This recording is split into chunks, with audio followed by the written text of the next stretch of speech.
I think the biggest thing that I'm hearing as a common theme for you is that the way that you've organized your work week, and you have certain days that you do certain things and you stick to that organization, Yeah. and your employees do the same thing. And that, I think, is huge, because when you're constantly running in a circle, chasing your tail, trying to decide what to do next, at some point you have to figure out a structure. And you've Right. obviously successfully figured out a really great structure.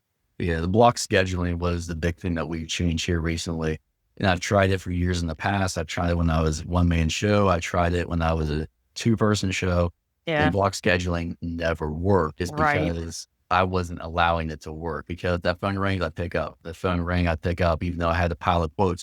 And I'll be the first to admit, I didn't get all my quotes done in the same day because I was busy servicing. But servicing is what I put first and foremost in my agency. And that's why I grew so fast. And people Yeah. recognized me. They would just call me and turn me, they would label me as Johnny on the spot, always there to service them. And that's how you get referrals. That's how I got a lot of referrals, as word of mouth like that.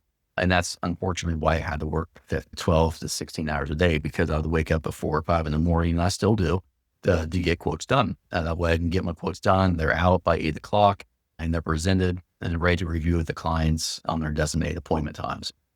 I can Um, attest to that, because I get emails from Jared at 6 a.m. I'm like, what are you yep. doing? Emailing me at 6 a.m. Yep. What I'm hearing is Jared needs to take a long lunch today.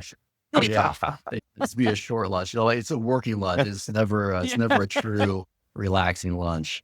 But one thing I did do differently is we had all of our team on the block schedule. And if your team isn't working on the block schedule together, if you're not doing the team, it's not going to work. I always say teamwork makes the dream work. And with my other staff members that we had, they were not doing the block scheduling as we had laid out. We all got together. We say, what works best for you on your block scheduling? And they said, this is what I want. I gave them what they wanted. They didn't do it. And the block scheduling fell apart for all of us. So if you're going to do block scheduling, everyone has to be on the same team, but most importantly, you have to execute it. You're basically having to train yourself to do it more than you have to train it, but you have to make yourself do it. It's hard to let go of like the patterns and the habits. Yeah, it is. So we always make sure that we have people on servicing. That way the people who did servicing on the first shift are now working on their quotes and they're not being disturbed. And then we switch that on and off every 2 hours. It's worked out really well for us that way.